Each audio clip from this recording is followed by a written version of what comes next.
Welcome to Talk About Topeka. On this episode, we're going to talk to Kelly Stevens, Executive Director of Lifehouse. This episode is brought to you by the WIBW channels and the good folks over there at Field of Greens Garden Bistro in downtown Topeka. It all starts right now.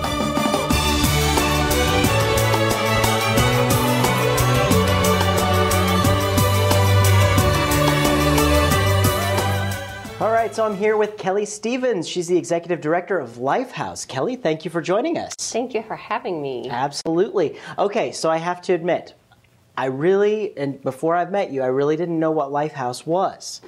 So just kind of tell us a little bit about what Lifehouse is. Sure. Lifehouse is a child advocacy center. We work with children who are victims of crime, and most of the children we work with are victims of sexual abuse. About 95% of the kids that we work with have been sexually abused. We also do work with children who have been extremely physically abused, and then children who have witnessed violence, such as a homicide or domestic violence. Oh. And what we do is we provide a safe place for those kids to come and talk, because they do have to be interviewed.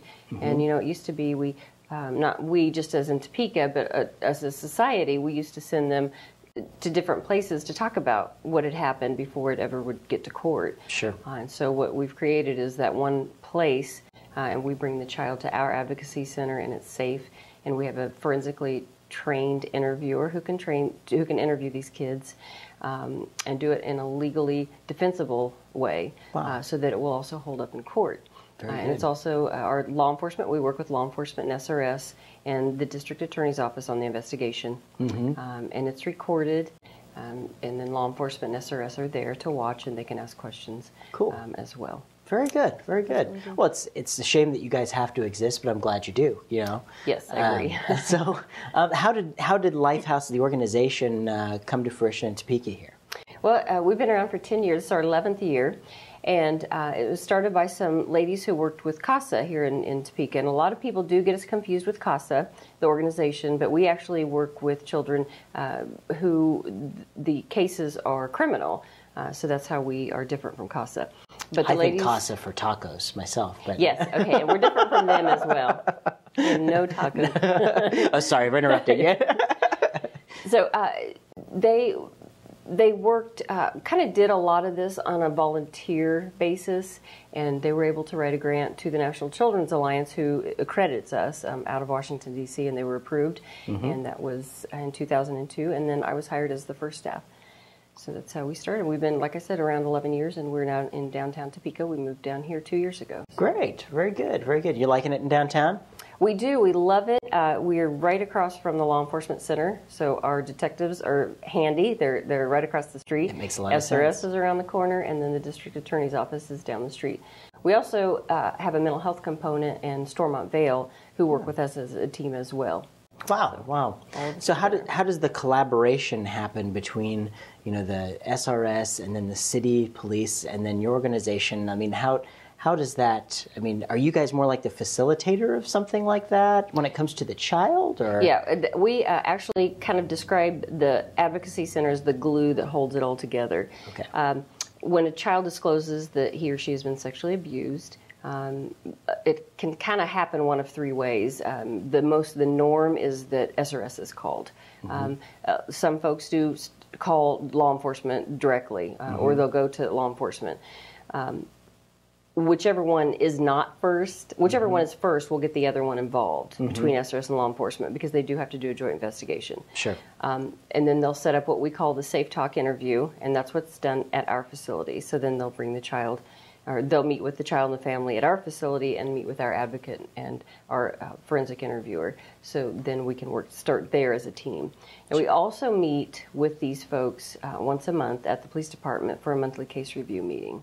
Mm-hmm. And we do this so that each child and family that we've worked with, each case can be reviewed and talked about, so nobody's falling through the cracks. Very interesting. That's, it's something that you never think about how that stuff has to work, or everything that has to go inside to figure that out. But I'm sure glad there are people like you guys out there to take care of kids when this stuff has to happen. And we're lucky to have you guys in your organization around here. Thank you. Absolutely. That's what we really want Topeka to know, that we hope we never see you. Yeah. But if something does happen, there are a group of individuals who are professionally trained to take care of it, and it's going to be okay, and we're going to help and make it the best we can. Now, do you guys need like volunteer support? Is there a way people can help you financially, or what kind of things do you guys typically ask for from the community for help? Yes, we are a nonprofit, so I write lots of grants and do presentations, and yes, we do need support financially. We do have volunteers that help out with us. We do have some pretty sensitive materials, so we're not able to use a lot of volunteers on site. Sure. But we have 3 major fundraisers a year, so we always use volunteers for that, and we've got a great group of volunteers that help us out continually. Wonderful. So that's always helpful as well. Very good. Well, that's what people do. You know, people just come together for. Yes, and we've got, and Topeka's great. I will say we've got great support. Yeah. Well, and Topeka, and it's a little side note, a little lighter note, as far as our community is concerned. So how do you guys interact with the community? Do you like fundraising, and like what kind of events do you do?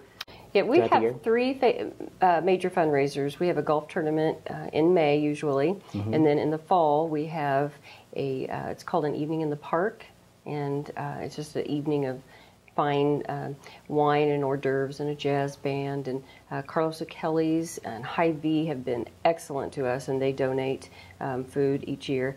And then we also have a poker run every fall. So those are our 3 big fundraisers. Excellent. So everybody out there should be paying attention. So when they see that there's a fundraiser for Lifehouse, they should participate, right? Yes, absolutely. That's the best way. And they're fun. They're all really fun. Yeah, they sound like a lot of fun. I mean, golf and poker, how can you go wrong with that? I know. So how did you get to come to Topeka? Are you from here originally? I'm from Dover, which is about 20 miles southwest of here. I grew up in Dover and then came to school here at Washburn University and graduated and stayed. Yeah. So I've been here a long time. That's cool. And so what are your favorite things to do here in town? Well, I have 3 children, so everything kind of evolves around the kids. We spend a lot of time at Kenberry. We love the Civic Theater. I have a daughter that enjoys doing their camps. We love that. Stuff there. And the camps are great. They're great. They've worked, and they built all that moving to the new school. It is really nice. Yeah, and then we like to go in the evening as well and watch plays. There's something for everybody over at the Civic Theater. Oh yeah, there is, and it's nice. It's really neat. Yeah. Well, I can't let you go until we do our notorious lightning round. So I guess we should put that together. I've got my little note cards here. The way that works is I ask you a bunch of silly questions, give you 60 seconds to pop off some answers, and you just shout out the first thing that comes to your mind. Okay. All right.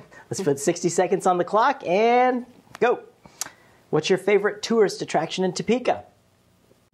I would say the Civic Theater. Excellent. Hey, we're giving plenty of points to them today. What's your favorite color? Purple. All right. What's your favorite musical group? I like the Newsboys. All right. What's your favorite kind of food? Mexican food. All right. Going back to casa. I don't know. I know. I'm getting hungry. I don't know. Who's your favorite celebrity? Wow, that's a Nicolas Cage.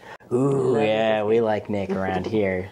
Let's see. If you were stranded on an island for 6 months and you could only bring 2 things with you, what would they be? Oh my goodness.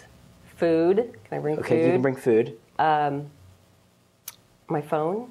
Okay, all right, good deal. Hopefully it works. They maybe have a 4G network. I don't know. And what is your favorite television show to watch every Tuesday night at 9:30 on my TV? Talk about Topeka. Yeah, all right. Hey, thank you so much for joining us. I really appreciate you coming by, and come back and keep us updated on what's going on with Lifehouse. Thank you. Thanks.